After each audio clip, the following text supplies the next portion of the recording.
የአዲስ አበባ ዩኒቨርሲቲ የቀድሞ ተማሪ ጠቅላይ ሚኒስትር ዶክተር አብይ አህመድ ምሁር ማን ነው በሚል ርዕስ የ75ኛ ዓመቱን የአዲስ አበባ ዩኒቨርሲቲ ዩቤልዩ በዓልን በተመለከተ ጥናታዊ ጽሑፍ አቅርበዋል።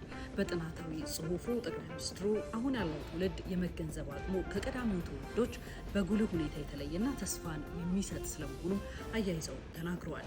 ይህ ምሁሩ ማን ነው የሚል ጥናታዊ ጽሑፍ ውስጥ ሀሳብ አክባሪና አፍቃሪ፣ ጥልቅ አሰላሳይና ብዙ ጠያቂ፣ አንባቢ፣ ነቃሽና ተንታኝ፣ ችግር ፈቺና መፍትሄ አሳሽ የምሁር መገለጫ ባህሪያት መሆናቸውንም በአዲስ አበባ ዩኒቨርሲቲ 75ኛ ዓመት ክብረ በዓል ላይ ባቀረቡት ጥናት ላይ ጠቅሰዋል። ብዙዎቹ የትውልድ ልጆች በልዩ ሁኔታ ብሩህ መሆናቸውን የገለጹት ጠቅላይ ሚኒስትሩ የወደፊት እድላቸውም ብርሃናማ ስለመሆኑ ነው ያነሱት። በገለጻው ላይ የአካዳሚያዊ አመራሮችና ከፍተኛ የመንግስት የስራ ኃላፊዎች ስለመገኘታቸው ጠቅላይ ሚኒስትር ጽሕፈት ቤት በማህበራዊ ትስስር ገጹ ላይ ይፋ አድርጓል። ጠቅላይ ሚኒስትሩ የአዲስ አበባ ዩኒቨርሲቲ 75ኛ ዓመት ምስረታ በዓልን እንግዲህ ምክንያት በማድረግ ነው የምሁራን ሚና ለሀገራዊ ብልጽግና ምን ገጽታ አለው ሲሉ ጥናታዊ ጽሑፋቸውን ያቀረቡት።